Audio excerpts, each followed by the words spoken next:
Il existe une question que de nombreux hommes se posent en silence, une inquiétude qui peut sembler trop gênante, trop personnelle, pour en parler même avec son médecin. Et cette question est: cette habitude si intime, la masturbation, a-t-elle un impact sur ma santé? Pourrait-elle, d'une manière ou d'une autre, influencer mes risques de développer un cancer de la prostate? Aujourd'hui, nous allons aborder ce sujet frontalement, sans tabou, parce que ce que vous faites dans l'intimité de votre chambre, cette partie si personnelle de votre vie, pourrait avoir un impact direct sur votre santé à long terme. Je suis le docteur Sophie Martin, et dans cette vidéo, nous allons démêler ce que la science dit réellement sur le lien entre l'éjaculation et la santé de votre prostate. Cette petite glande de la taille d'une noix, mais d'une importance colossale. Restez avec moi, car la réponse pourrait bien vous surprendre. Pour bien comprendre, commençons par faire connaissance avec notre protagoniste, la prostate. Imaginez-la comme une usine sophistiquée située juste sous la vessie. Sa mission principale? Produire une partie essentielle du sperme, le liquide prostatique. Ce liquide n'est pas un simple véhicule. C'est un cocktail nutritif, riche en zinc, en acide citrique et en enzymes, conçu pour protéger et nourrir les spermatozoïdes, leur donnant les meilleures chances de réussir leur mission. Mais la prostate ne travaille pas seule. Le sperme est le fruit d'un travail d'équipe. Les vésicules séminales fournissent la plus grande partie du volume, un fluide riche en fructose qui sert de carburant aux spermatozoïdes. Et les testicules, quant à eux, contribuent pour environ 1% du volume, mais c'est le pourcentage le plus crucial, les spermatozoïdes eux-mêmes. Tout ce mélange forme ce que nous appelons le sperme. Maintenant, comment tout cela sort-il? L'éjaculation est un processus fascinant en 2 actes. D'abord, la phase d'émission.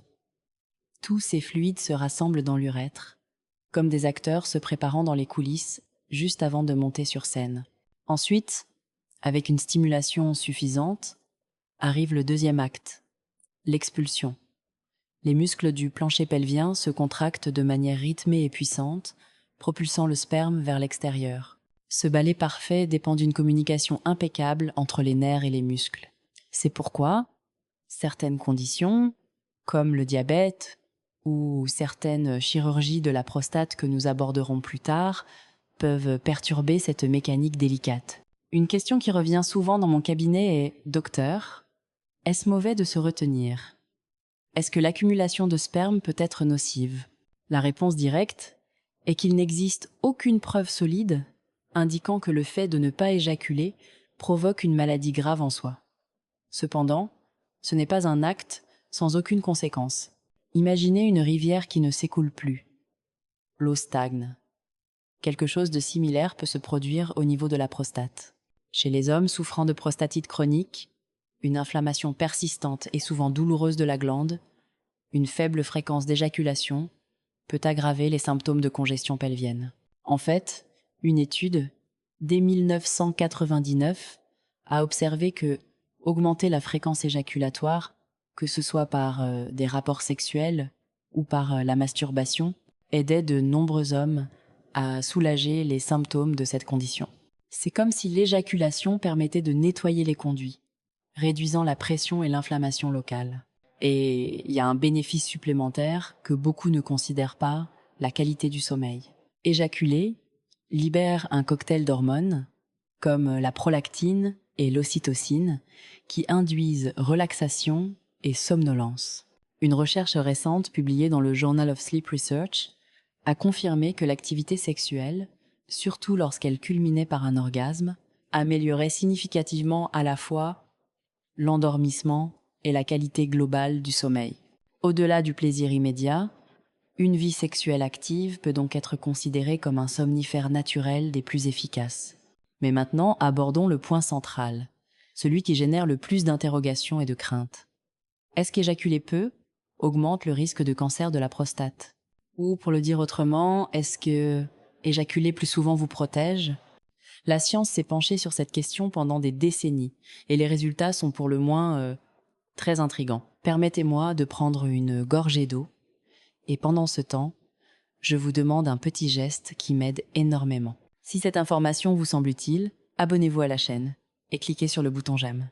C'est gratuit pour vous et pour moi, c'est un soutien immense pour continuer à créer du contenu de santé. Je vous en remercie du fond du cœur. Bien, poursuivons. L'étude la plus vaste et la plus citée sur ce sujet a été menée par l'université Harvard. Ils ont suivi près de 32 000 hommes pendant 18 longues années. Et leurs conclusions sont pour le moins surprenantes. Les chercheurs ont découvert que les hommes qui déclaraient éjaculer 21 fois ou plus par mois présentaient un risque jusqu'à 33% inférieur de développer un cancer de la prostate comparé à ceux qui éjaculaient entre 4 et 7 fois par mois. Et voici un détail capital. L'étude a conclu que le mode d'éjaculation n'avait aucune importance. Que ce soit avec un partenaire ou par le biais de la masturbation, l'effet protecteur semblait être lié à l'acte physique de l'éjaculation en lui-même, et non au contexte de l'activité sexuelle. D'autres études sont venues confirmer ces résultats. Un travail de recherche en 2017 et une grande méta-analyse en 2018 ont tous deux validé cette association inverse. Une fréquence plus élevée est corrélée à un risque plus faible. Maintenant, en tant que scientifique, je dois être honnête, ces études sont dites observationnelles.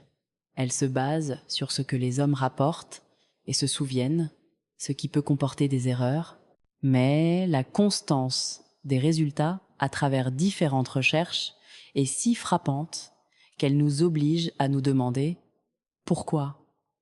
Quel mécanisme biologique pourrait expliquer cela ? Alors, quelle est cette explication secrète ? Il n'y a pas une seule réponse, mais la communauté scientifique avance plusieurs hypothèses fascinantes.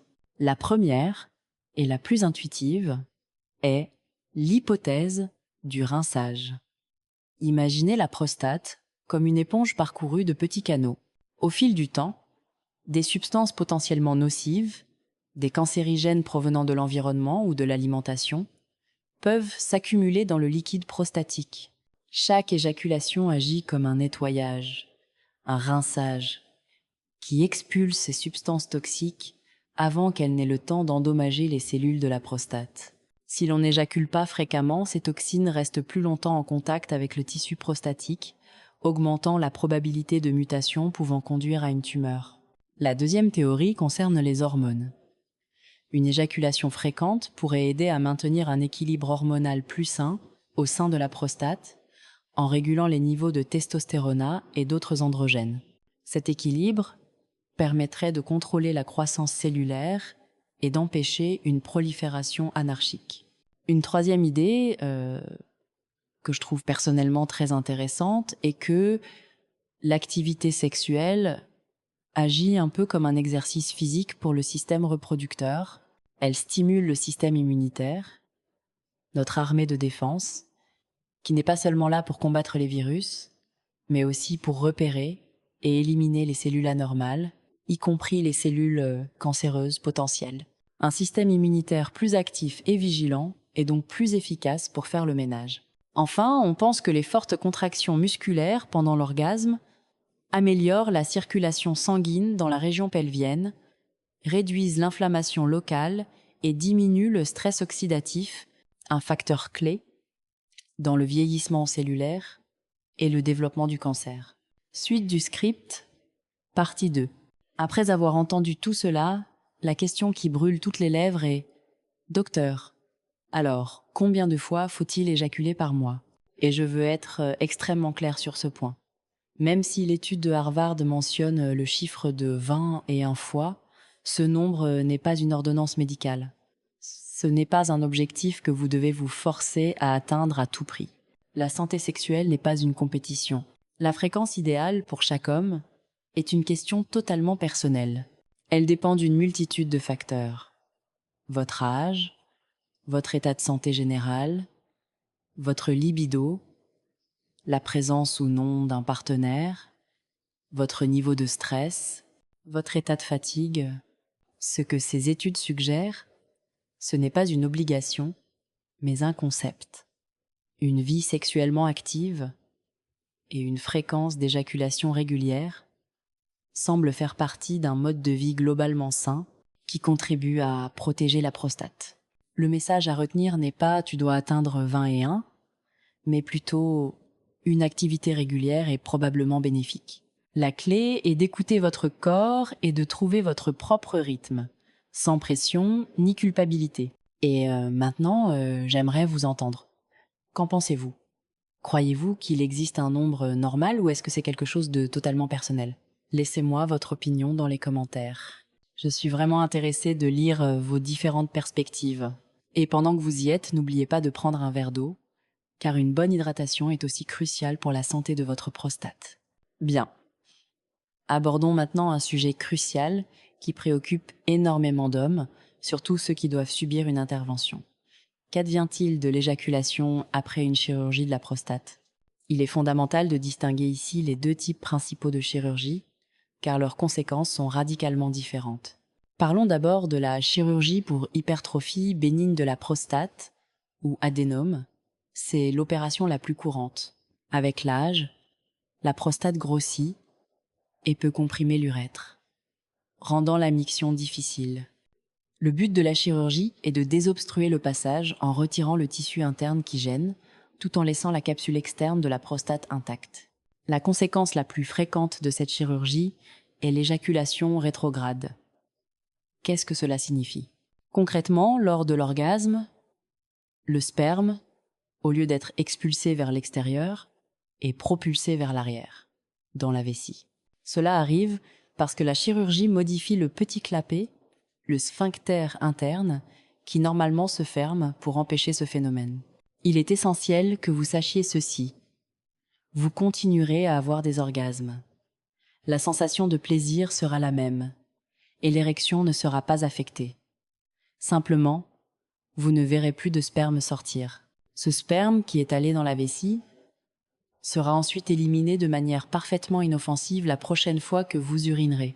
En tant que médecin, c'est mon devoir d'expliquer ceci systématiquement avant l'opération pour que le patient ne soit pas pris de panique ou de frustration après coup. Le deuxième cas de figure est très différent. La chirurgie pour cancer de la prostate, appelée prostatectomie radicale. Là, l'objectif est de guérir le cancer. Et pour cela, on retire la prostate dans son intégralité, ainsi que les vésicules séminales. En supprimant ces organes, la production de sperme disparaît. Par conséquent, après cette chirurgie, il n'y a tout simplement plus d'éjaculation. L'orgasme, lui, peut toujours être ressenti. On parle alors d'orgasme sec, mais il n'y aura aucune expulsion de liquide. De plus, cette chirurgie est plus complexe et comporte deux risques majeurs, l'incontinence urinaire et la dysfonction érectile, car les nerfs responsables de l'érection sont situés tout contre la prostate et peuvent être endommagés. Heureusement, avec les techniques modernes comme la chirurgie robot-assistée, il est souvent possible de préserver ces nerfs, améliorant considérablement les résultats post-opératoires. Après tout ce dont nous avons parlé, je veux que vous reteniez une idée claire et puissante. Il n'existe pas de formule magique pour prévenir le cancer de la prostate. Ni un aliment miracle, ni un supplément secret, ni un nombre magique d'éjaculation. L'outil le plus important dont vous disposez est la prévention par la surveillance médicale. Faire vos contrôles annuels chez l'urologue, mesurer votre taux d'antigène prostatique spécifique et réaliser un toucher rectal lorsque votre médecin le juge nécessaire. Voilà ce qui peut réellement vous sauver la vie. Ces examens permettent de détecter un éventuel problème à un stade précoce, où les chances de guérison sont les plus élevées. Cela dit, maintenir une fréquence d'éjaculation régulière semble être un facteur bénéfique, mais considérez-le comme une pièce supplémentaire dans un grand puzzle de la santé. Quelles sont les autres pièces, celles dont l'efficacité est scientifiquement prouvée ?